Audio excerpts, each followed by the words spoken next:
Bueno, pues después de la presentación de Guillermo, yo no sé, a ver qué es lo que puedo hacer yo después del mensaje de Guillermo, ¿no? Pero fijaros, ayer por la tarde-noche estaba yo en León hablando con todo el sector de rumiantes, que no tiene nada que ver con esto, evidentemente, de rumiantes de leche, y muchos de los mensajes que estaba dando Guillermo, yo creo que si los ponemos allí, eran exactamente iguales. Allí ahora tienen la dermatosis nodular,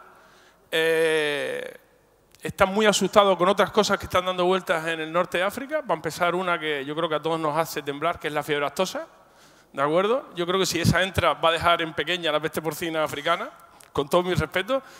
Y estamos en una situación en la cual tenemos que invertir todos nuestros esfuerzos en la prevención, porque las infecciones están ahí. Ahí hay otra realidad.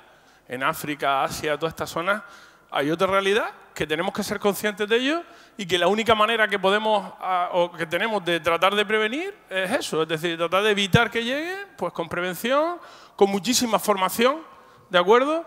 Estoy totalmente de acuerdo con los mensajes de Guillermo, que hay que invertir en prevención y también en formación. Estoy viendo aquí a los cuerpos de seguridad del Estado y todos los años, una vez al año, nos acercamos a la sede del SEPRONA para formarles en determinados aspectos que a ellos les interesa. Quiero decir, es que es lo único que podemos hacer. No podemos evitar que la enfermedad del Nilo llegue a Doñana. No puedes parar, ponerte en el estrecho con una escopeta, con esos francotiradores que decía Guillermo, a pegarle un tiro a cada ave que cruce. Quiero decir, es una realidad que tenemos que tener claro y que evidentemente, bueno, pues hay que actuar y prevenir en la medida de lo posible. ¿Funciona eso o no? ¿La que pone PPA? Bueno, mi objetivo aquí hoy es, evidentemente, explicarles un poco los aspectos básicos de la infección. Voy a incidir mucho en la epidemiología, en cómo se transmite y algunas cuestiones que creo que son datos más importantes, más técnicos, y luego al final pues pondremos algunas fotos principalmente de la sintomatología. ¿Tienes algo para pasar? De la sintomatología, aunque bueno, eso posiblemente sea lo que más conoce todo el mundo, ¿no? Evidentemente la PPA es una enfermedad muy compleja, muy contagiosa, ¿de acuerdo? Generada por un virus muy especial. Es un virus muy especial, tan especial que es el único dentro de su género, dentro de su familia, ¿vale? Es un virus ADN, pero muy particular, que afortunadamente, con respecto a otras infecciones que estamos viendo a nuestro alrededor, pues no afecta al ser humano, lo cual es un elemento creo que bastante importante, sino que está bastante centralizado en lo que son los cerdos en general, los suidos, ¿vale? Es importante saber que tiene diferentes formas de presentación, que las cepas tienen diferentes virulencias también, y eso se va a mostrar después en lo que veamos en nuestras granjas o en lo que veamos con los jabalíes afectados, ¿de acuerdo? El virus, como he dicho, es muy particular. Yo no voy a entrar aquí, no voy a dar una clase de virología, porque evidentemente eso no tiene nada que ver, ¿vale? Pero sí vamos a centrarnos en algunos aspectos de cómo funciona para que sepamos eso qué trascendencia puede tener luego a nivel práctico, ¿vale? Aquí no vamos a hablar de eso. Es un virus muy grande, es un virus muy grande, tiene muchas proteínas, con lo cual eso le permite tener muchos mecanismos de actuación a la hora de fastidiar a las células del hospedador y a las células de los animales afectados. Y una cosa importante, tiene muchos genotipos, si no me equivoco había descrito 24 o 25 genotipos, pero un solo serotipo, ¿de acuerdo? Aunque si te pones a buscar variantes serológicas puedes encontrar pequeños matices, realmente hay un solo serotipo. Con lo cual eso a nivel diagnóstico pues nos ayuda mucho, ¿no? Esa variabilidad antigénica, ¿verdad?, que tienen algunos agentes, algunos virus, algunas bacterias, este no lo tiene, ¿vale? Genéticamente es bastante diferente, hay solo dos genotipos que yo sepa que han saltado de África, el 1 y el 2, ¿vale? El que está dando vueltas ahora mismo aquí es una cepa que apareció en Georgia en el año 2007, procedente de África, de varias zonas de África, le han buscado la similitud. Ya sabéis que hoy en día, con esto de destripar el ADN y todas estas cosas, sabe uno hasta de dónde vienen las cosas. Y esta parece que tiene o procede de la parte de Mozambique, de esta zona, de algunas partes de África, ¿vale? Es un virus muy particular y una cosa que sí que es importante que sepamos, porque tiene trascendencia clínica, digámoslo así. Señores, las enfermedades infecciosas, los virus, las bacterias no son algo estanco, es algo vivo, es algo dinámico. Con lo cual, hoy se puede comportar de una manera pero mañana puede ser que se comporte de otra. ¿Y eso por qué tiene trascendencia? Porque a lo mejor los síntomas que hoy veo en una granja puede ser que mañana no sean exactamente iguales.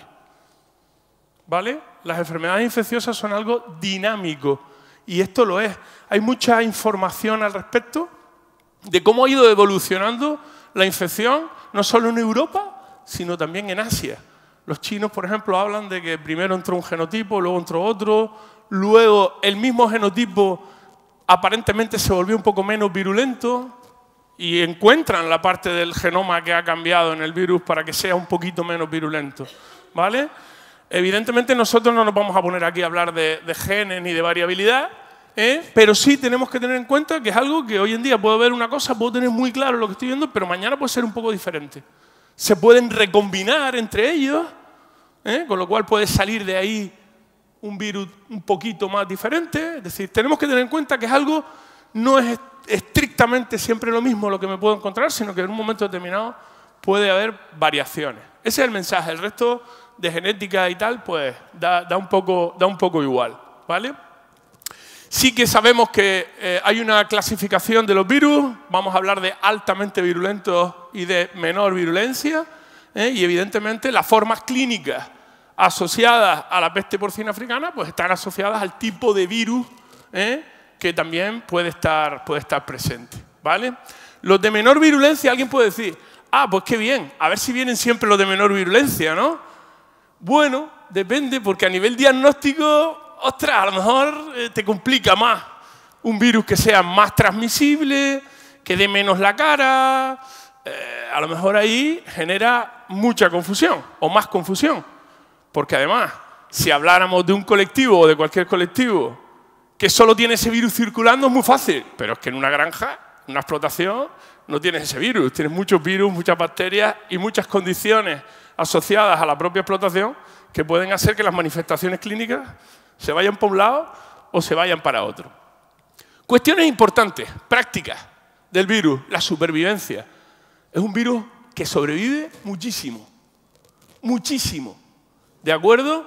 Fijaros, sobre todo en refrigeración puede aguantar muchos días. Hay muchísima información al respecto, ¿de acuerdo? Pero es un virus que sobrevive bastante, ¿de acuerdo? En canales congeladas puede sobrevivir años.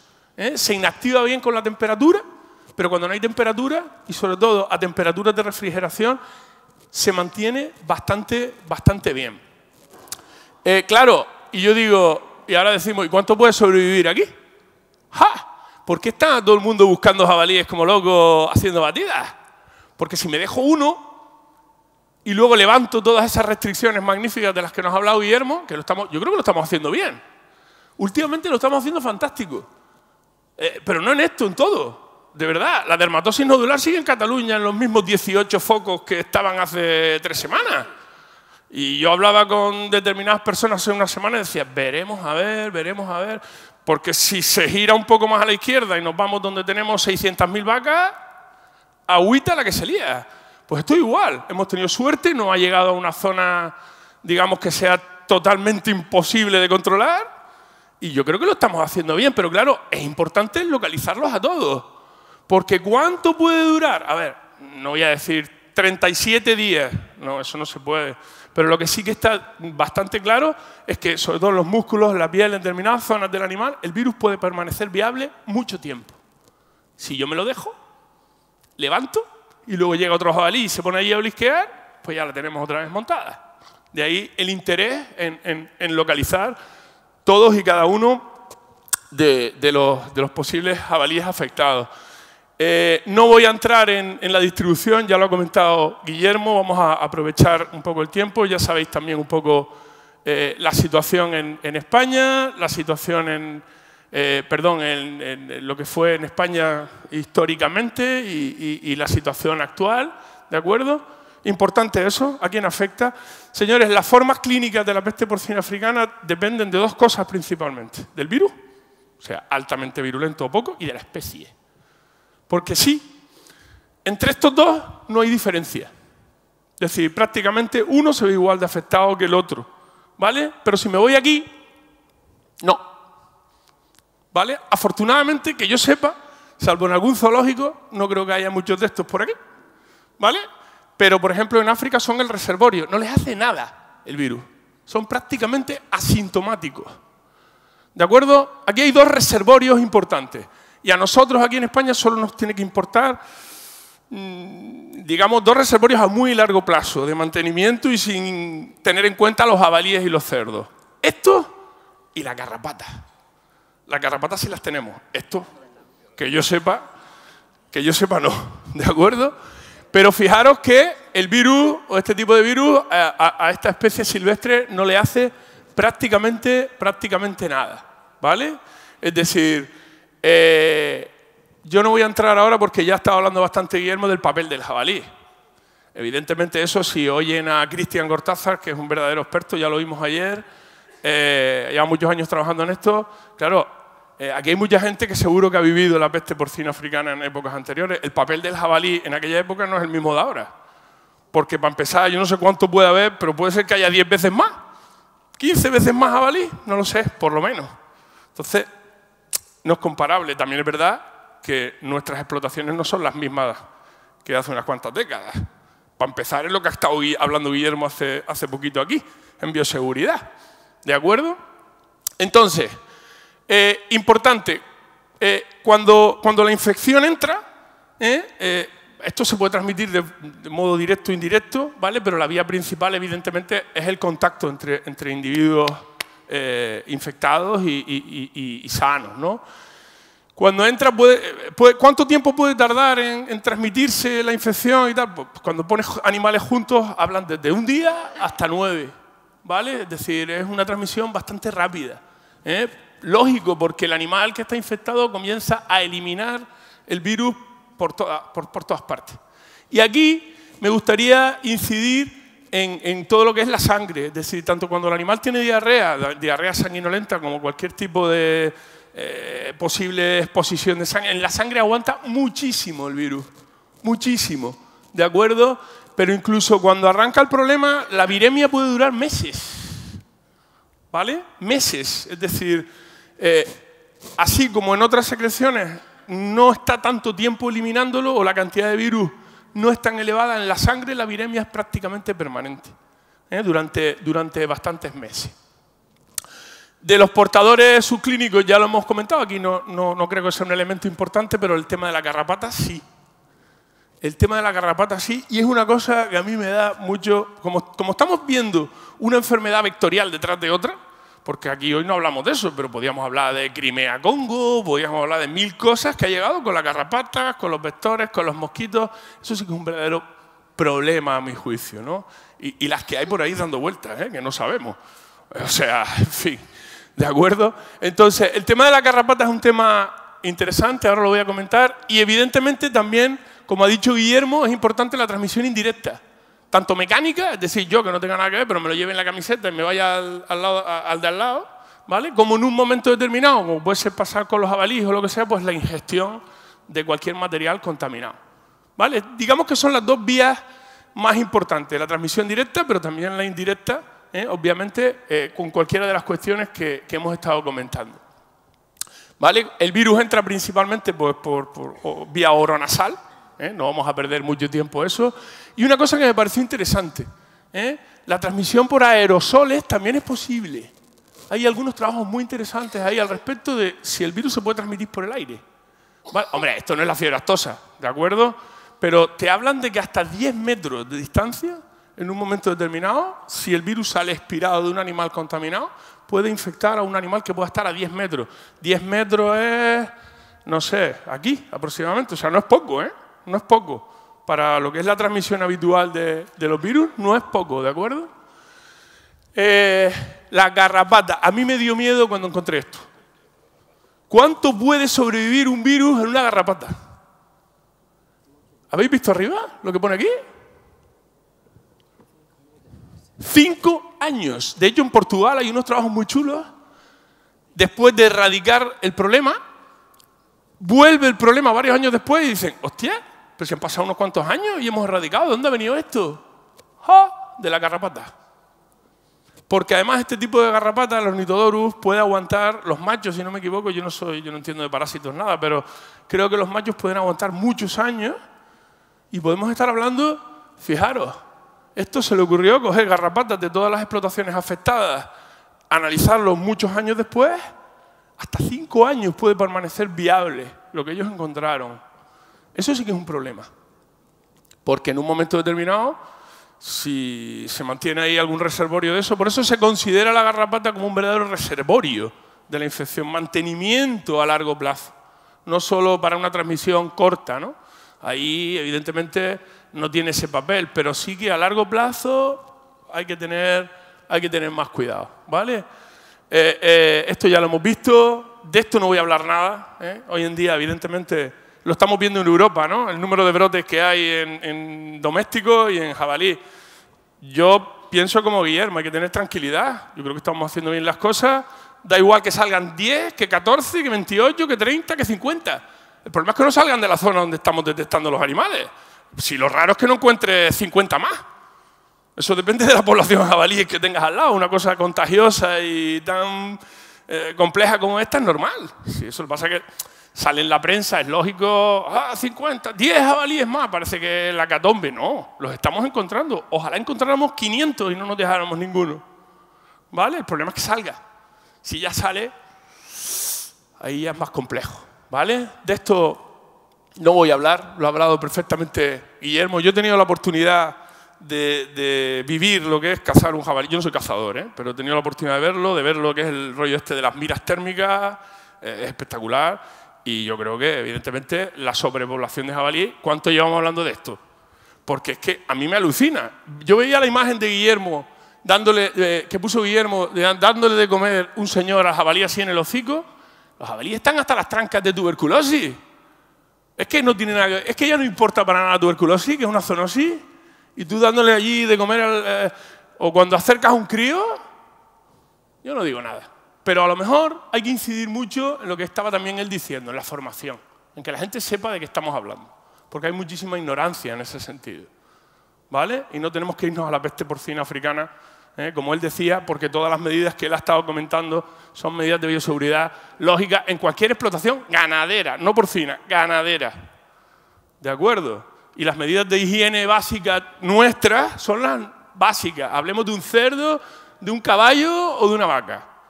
Pero bueno, hay mucho trabajo ahí que hacer. De esto no voy a hablar, ya lo ha comentado él, el por qué hay muchos jabalíes, eso ya yo creo que hoy en día lo sabemos todos. La disminución de la caza y la necesidad que tenemos de controlar los vectores externos. O sea, cuando una enfermedad emergente llega, evidentemente, si solo depende de la fauna de las especies domésticas, es muy sencillo. Nos cuesta, pero es muy fácil de controlar. Lo vimos con la viruela ovina y caprina, otra enfermedad que hace 60 años que no venía, entró por Andalucía, nos costó 50.000 ovejas, pero lo controlas. ¿Cuándo viene el problema? Cuando tienes un reservorio externo, un animal silvestre que está detrás, enfermedad hemorrágica epizootica, otra que ha llegado hace nada. Ciervos, no sé qué, claro, ¿qué haces ahí? Ahí no puedes hacer nada. Cuando tienes ese tipo de infecciones y tienes vectores por medio, chicos, ahí puedes hacer lo que puedes hacer. Hablamos de lengua azul. Hablamos de lengua azul, que ahora estamos planteando a ver si volvemos a vacunar. Pero coño, ¿para qué dejamos de vacunar? Si es la única medida que tenemos para controlar eso. Es decir, bueno, en fin, aquí son decisiones de muchos tipos, estamos mezclando churras con merinas, pero es que es así, porque al final es la gestión, no es otra cosa. Volviendo a la peste porcina africana, el microorganismo, el virus, entra normalmente por vía oronasal, se replica en el tejido linfoide, luego tiene una viremia, que inicialmente, pues, vamos a establecer en torno a una semana, depende de lo virulento que sea, depende de la cantidad que entre, aquí no hay una medida específica, y ya luego se localiza en diversos tejidos, donde bueno, pues genera esa segunda replicación y ya como afecta al tejido, al epitelio vascular, pues ahí genera esos cuadros hemorrágicos que ahora veremos algunas fotos. ¿Cuánto de drástico sea esto? ¿Cuánto de rápido sea? ¿Qué efecto vamos a ver? Depende pues, de lo que estamos hablando, del tipo de virus, de la virulencia que tenga, la cantidad que entre, lo sensible que sea el animal, ¿de acuerdo? O la especie, más que el animal, ¿vale? Yo no voy a hablar de nada de esto, no os preocupéis, no os asustéis, ¿de acuerdo? Lo que sí quería comentaros con esta imagen es que el virus aproximadamente tarda entre que entra en una célula y ya tiene más virus listos para repartir a la siguiente, solo 24 horas. Es que va muy rápido, ¿vale? Entonces, bueno, pues es lo que hay. Es decir, ¿qué ocurre en el animal infectado? ¿Recordáis lo del COVID? El rollo aquel de la tormenta de citoquinas. ¿Recordáis aquello? ¡Oh, una inflamación, no sé qué! Bueno, pues este se va directo a por los macrófagos, a por los monocitos. Aparte del daño endotelial vascular que genera en los diferentes tejidos, se va directo a por monocitos, macrófagos, etcétera, con lo cual altera todo lo que es la respuesta inmune de todo tipo. Genera pues que a veces no siempre se incrementen mucho las citoquinas proinflamatorias, con lo cual genera una inflamación en todos lados totalmente descontrolada. Una depleción de este tipo de células, con lo cual, entre eso y todo el daño endotelial que genera en todos los tejidos, pues lo que genera es un cuadro hemorrágico generalizado, que evidentemente produce lo que vemos nosotros en el día a día, ¿vale? Formas clínicas. La primera, te hablan de hiperaguda, aguda y ya luego subaguda, crónica. Yo creo que todas estas cosas son siempre muy relativas porque, claro, como decía Guillermo, pero vas a ver exactamente lo mismo si luego tienes PIRS, mal rojo y no sé. Es que depende mucho del animal, depende mucho de la situación en la que te encuentres en la explotación. Pues si estuvieras solo, pero no es eso, ¿vale? Las cepas que circulan en Europa, teóricamente, son bastante virulentas. El tipo 2S, el genotipo 2S que circula en Europa, aparentemente es bastante virulento, pero, por ejemplo, cuando te vas a los países bálticos, te dicen que ellos han visto cambios ya en la virulencia, es decir, que le ponen la cepa a uno, le ponen la cepa a otro, la cepa que ha evolucionado después, y aparentemente puede haber cambios en la virulencia, que no sean tan virulentas como eran al principio. No lo sé, no tengo el conocimiento para transmitirles a ustedes. Lo que sí que puede haber son diferencias en la virulencia que hagamos. ¿Y qué vamos a ver? Pues cuando aparece la forma hiperaguda, esto, es decir, se muere, pero sin prácticamente sintomatología ninguna. Se murió. Llega de un día a otro y se murió, ¿de acuerdo? Es decir, no hay unas lesiones evidentes y básicamente encuentras el bicho muerto, ¿vale? La forma aguda, que podría ser la más, fijaros, mortalidad del 90 al 100%. Así que no estamos hablando de un problema de mortalidad. Aquí hablamos, evidentemente, además, siendo una enfermedad tipo A, como van a comentar ahora los compañeros de la consejería, pues evidentemente aquí da igual que se muera. Si el sistema es erradicación inmediata, ¿no? Por eso. Pero, ¿qué vamos a encontrar? Pues toda una serie de signos asociados a ese daño sistémico, a esa hemorragia generalizada que genera el virus prácticamente en cualquier órgano, ¿vale? Es decir, encontramos fiebre al principio, pues el animal evidentemente deja de comer, si hay muchos se juntan, se apelotonan, vemos grupos de animales, puede haber problemas respiratorios más o menos importantes, disnea, toses, etcétera, etcétera. Y evidentemente no se mueven, están quietos y están pegados, ¿vale? A partir de ahí, pues las manifestaciones propias de cualquier proceso sistémico hemorrágico, es decir, esas lesiones en la piel, ese enrojecimiento, zonas púrpuras, aquí no se ve muy bien, ¿vale? Que puede afectar a diferentes partes del animal, en las orejas, en la parte ventral, en las patas, un proceso generalizado en ese sentido. ¿Vale? Aquí vemos las imágenes, ¿vale? Las lesiones, áreas eritematosas en diferentes zonas, pero las orejas evidentemente que se ven muy bien, ¿no? Fijaros aquí la imagen, en la parte ventral, también en la parte de la cola del animal, periné, todas estas zonas, se pueden ver bastante afectados, pero vamos a un cuadro generalizado, ¿de acuerdo? Estamos hablando de lo que es la forma aguda de la infección, ¿vale? Puede haber descargas nasales de diferente tipo, seromucosas, incluso pueden ser hemorrágicas, descargas oculares también, puede haber diarrea, que pueden evolucionar, puede iniciar siendo mucosa sin sangre y luego evoluciona a la presencia, ¿no? Diarrea sanguinolenta. Mucho cuidado con esto, porque evidentemente con la diarrea y con la sangre, ¿recordáis lo que dije antes? Que aguantaba muchísimo en la sangre. Claro, si tú haces ¡puf! Y sueltas, pues evidentemente hay que tener mucho cuidado con ese riesgo también de contaminación, ¿no? Puede haber vómitos también en los animales afectados, abortos, si las cerdas están gestantes. Es decir, un cuadro sistémico generalizado, pero cuidado, no patognomónico. Es decir, no específico. El diagnóstico clínico de esto no es específico. Y estamos poniendo una imagen de un animal o de animales que solo tienen peste porcina africana, aunque aún así no es específico. ¿Vale? Con el diagnóstico clínico solo no nos vale. Tenemos que ir al laboratorio. ¿De acuerdo? Bueno, más aún en la forma hipervirulenta. Se muere el bicho, aparece muerto. Quiero decir, ahí poco podemos hacer. Mortalidad, en torno al 90-100% de los animales. Si nos vamos a la forma subaguda, sería muy parecida a esta, pero va más lenta. Y como va más lenta, ¿qué pensáis? ¿Que veríamos más lesiones hemorrágicas o menos? ¿Más?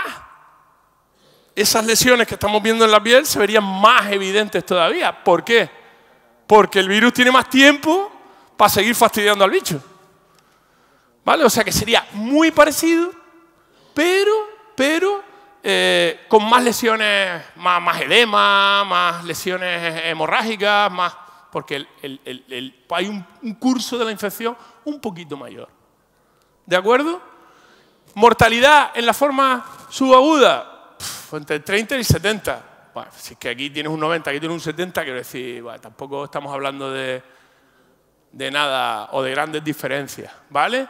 Luego está la forma crónica. La forma crónica la asocian a las cepas menos virulentas. Y esto puede parecer que es una ventaja, pero es al revés. Porque confunde mucho más a nivel diagnóstico, porque aquí los bichos, primero, el curso de la infección tarda mucho más, se puede ir a un mes y pico, el animal con síntomas. Segundo, se mueren menos. Normalmente te hablan de hasta un 30, pero menos del 10, con lo cual ya es más complejo. Segundo, aparecen una serie de lesiones, principalmente puntos necróticos como estos, y muchas inflamaciones a nivel articular, edemas en las patas, cojeras. Pero eso ya es más complicado todavía, decir, ostras, esto puede ser peste porcina. Ya ahí es más complicado cuando están las formas crónicas, ¿de acuerdo? Entonces, fijaros, se puede ir a un mes el curso de la infección, es decir, no es tan rápido. Y sobre todo a la hora de ver sintomatología, puede incluso confundirse más porque puede haber infecciones secundarias, otro que se apunta a otro bicho, otro virus, otra bacteria que esté por ahí, se apunta al problema. ¿De acuerdo? Entonces es más difícil de ver a nivel diagnóstico, ¿vale? Aparecen esas úlceras en la piel, muy concretas, pero el animal no se muere, muchos de ellos no se mueren, ¿vale? De hecho, en estas formas crónicas han observado en eso que puede incluso evolucionar algunos a ser portadores a largo plazo, porque como no se muere, ha superado la infección, pues en un momento determinado pueden ser portadores a más largo plazo, ¿vale? A nivel lesional, ¿qué vemos? Si hacemos una necrosis, pues evidentemente un cuadro hemorrágico generalizado. Aquí en la parte subcutánea podemos encontrar todo el tejido linfoide, que es la vía de entrada inicial. Recordad, macrófagos, monocitos, pues va por ello. ¿Por qué afecta al bazo? ¿Vale? Es decir, es un poco el sistema que tiene el virus para funcionar. Hay hipertrofia, fijaros, el tejido linfoide, con hemorragias, edemas, es decir, pero es generalizado. Unos más, unos menos, dependiendo de por dónde haya entrado, pero el cuadro es bastante generalizado en ese sentido. Luego, lo del bazo, ya lo ha comentado Guillermo, pero se pueden ver afectados otros órganos, ¿de acuerdo? A nivel renal podemos encontrarlo, ¿vale? Es muy generalizado a nivel pulmonar, con presencia de edema. Todas estas imágenes son sobre todo muy ligadas a lo que estamos hablando, forma aguda, subaguda, porque en la hiperaguda se murió. Y en la crónica esto casi no se ve, ¿vale? Entonces siempre hablamos de lo más habitual, que es la forma aguda, subaguda. A nivel cardíaco también, fijaros, las lesiones en diferentes zonas, fijaros el acúmulo de líquido en diferentes localizaciones, en este caso torácico. También puede afectar al sistema digestivo en diferentes zonas, pero siempre el cuadro es el mismo, un cuadro hemorrágico generalizado, que es lo que vemos, fijaros aquí, a nivel intestinal, igual. Es muy, muy, muy drástico y afecta prácticamente a todo el animal, ¿vale? En las patas, en la forma crónica, recordad lo que os he dicho, que es muy característica de esas artritis, esas cojeras, ¿vale? En fin, son todo imágenes muy similares de lo que ocasiona. El control.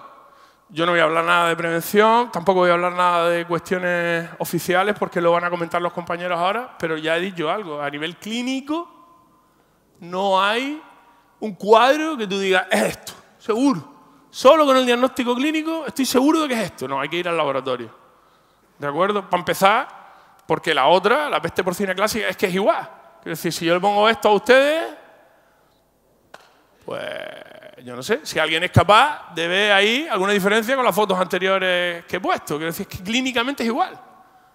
Entonces, no hay una manera humana de diagnosticarlo.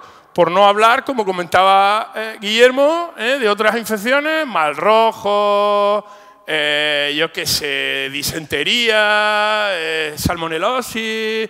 Quiero decir, evidentemente, todo lo que sea un cuadro que genere algún tipo de hemorragia en unas zonas, en otras. ¿Por qué? Porque además no estamos seguros nunca al 100% de si el cuadro clínico hemorrágico que estamos viendo puede ser totalmente generalizado, como hemos puesto aquí, o puede ser más particular, dependiendo de las características de la explotación y todo esto que hemos estado hablando, ¿vale? Es decir, tenemos que ir al laboratorio, sí o sí. Ya lo dirán los compañeros, muestras de sangre y muestras de órganos para hacer hoy en día pues lo que se hace, la PCR, ¿vale? Importante, la serología, cualquier serología positiva es síntoma de infección. No hay vacuna, ¿de acuerdo? Un solo serotipo, respuesta serológica bastante rápida, entre comillas, a partir de 7, 10, 14 días ya puedes encontrar respuesta serológica en el que sobrevive, ¿vale? Con lo cual, son técnicas que se pueden utilizar en el laboratorio y dan muy buenos resultados, ¿vale? Pero cualquier muestra positiva de serología, ¿vale? Es positiva. Perspectivas de control, aquí no voy a hablar nada, ya sabemos lo que estamos haciendo, pero eso sí lo quiero decir, un mensaje de optimismo, ¿vale? Aquí es más difícil de controlar, ¿de acuerdo? Que cuando estamos hablando de cosas pequeñitas asociadas a los jabalíes. Cuando vienen un frente aquello, yo no sé cómo se controla eso, debe ser muy complicado, que le pregunten a los estonios, a los letones y a todos estos, eso debe ser muy complicado de controlar, pero la situación que tenemos con nosotros, si somos capaces de mantenerla ahí donde está y de eliminar todo eso que hemos estado hablando, pues evidentemente tenemos una oportunidad, ¿de acuerdo? No sé si tendremos que traernos los tiradores de República Checa, yo creo que no, ¿verdad, Antonio? Yo creo que tenemos buenos tiradores aquí también, así que, bueno. Y las perspectivas de control, repito, creo que estamos haciendo todo lo que humanamente se puede hacer. Hay un estudio por ahí muy gracioso que habla de que para que los jabalíes no sean un problema, de eso, si estuviera aquí Cristian Cortázar nos podría dar una lección mucho más magistral de lo que yo pueda decir, que yo no sé nada, pero habla de que si tienes que extraer anualmente el 66% de la población. Esto está calculado estadísticamente, en función de la prolificidad y de muchas cosas, pero vamos, que hay que estar sacando jabalíes permanentemente para que no sean un problema para la transmisión de infecciones, ¿no? Y nada más, yo esto es lo que quería decir. Espero que modestamente os haya podido ayudar un poquito a refrescar los aspectos más importantes de la peste porcina africana, que creo que era un poco el objetivo, y bueno, esperar que, como bien decía Guillermo, todas las medidas que se están aplicando en Cataluña, además se están haciendo muy bien, pues nos ayuden a contener esto ahí y que dentro de un par de meses, pues bueno, pues esto sea otro mal sueño, otro más, porque es que últimamente no dejan de venir una detrás de otra. Vale, muchas gracias.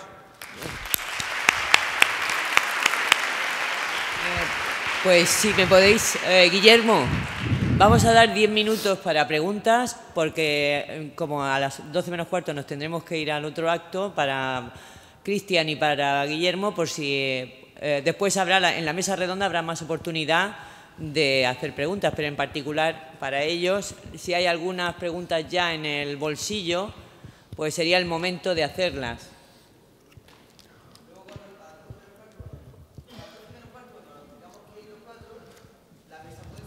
Claro, la mesa seguirá, pero que si hay preguntas estrictamente para estas dos charlas, pues sería el momento de hacerlas. Siempre y cuando sean fáciles, si no... Sí, si no, no. Si no son fáciles, no. Adelante. Para Cristian. Dime.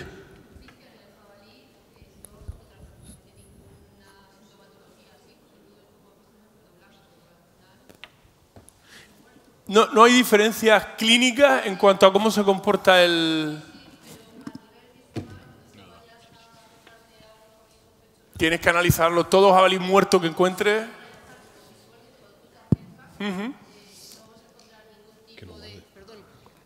O sea, todo ese tipo de lesiones que van a existir es un animal de capa negra que no va a saber nada de eso. Quiero decirte, ¿no? Que no encontrarás como mucho, si no está muerto, un comportamiento errático. Es que normalmente siendo un jabalí, lo que lo vas a encontrar ya es... Por eso digo, porque de cara luego a avisar a la gente, decir, no, animal muerto ni te acerques. Cuando se encuentra el animal muerto hay que avisar para que venga el que tiene que recoger el cadáver. Esas son las instrucciones que tenemos, Correcto. pero que todo ese tipo de lesiones valen para cerdo blanco, pero en jabalí Correcto. no las vamos a poder ver. Correcto.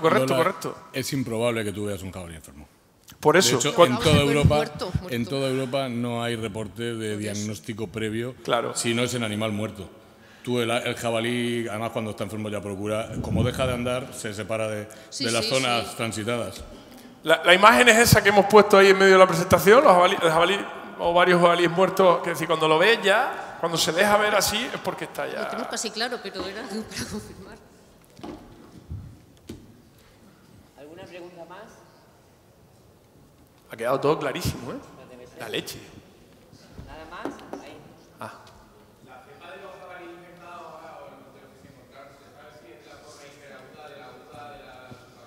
Aparentemente todo lo que circula en Europa es genotipo 2. Por ejemplo, los chinos tienen una situación diferente, ahí se ha mezclado todo.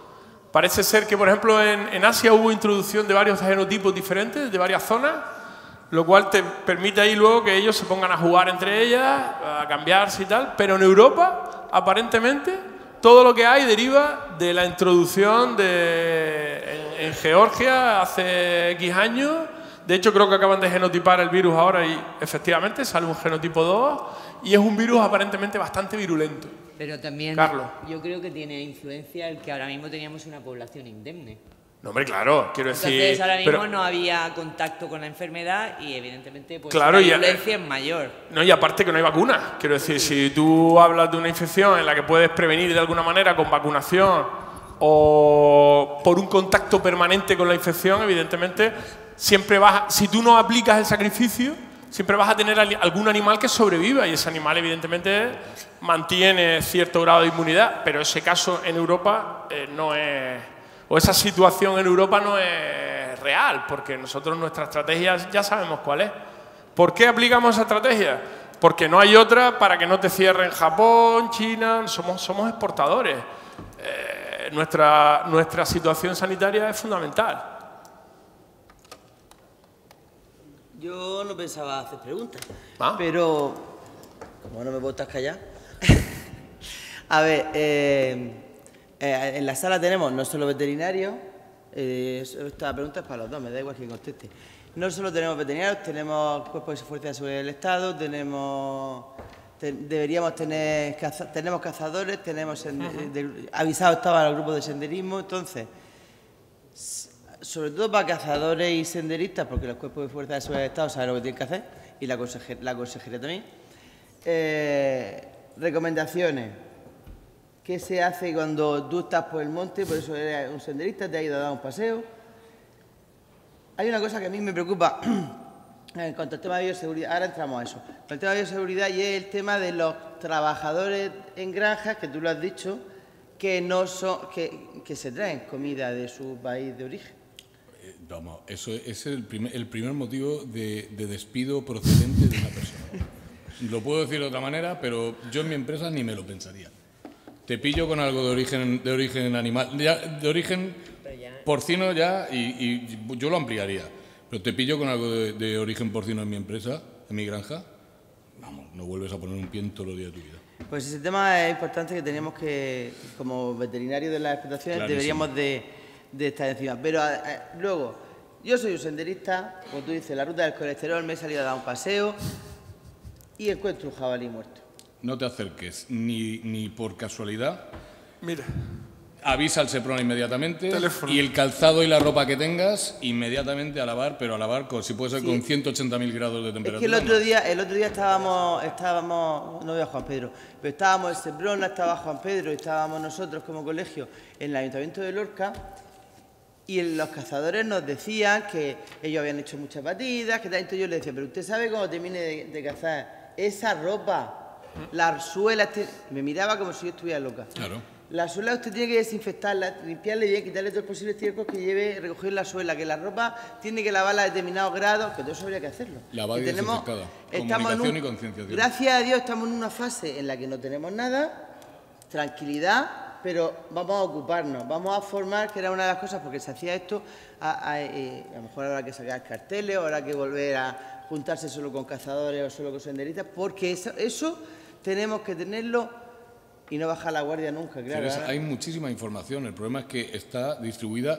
Mal. en unos ámbitos muy concretos. Amprogapor tiene una serie de vídeos estupendos de todo, prácticamente. ¿Cuál es el problema? Que nos lo distribuimos nosotros mismos. Claro, que lo retroalimentamos los veterinarios. Todo el que está aquí ha visto el vídeo de darle de comer a la fauna silvestre no es natural de Amprogapor. Claro.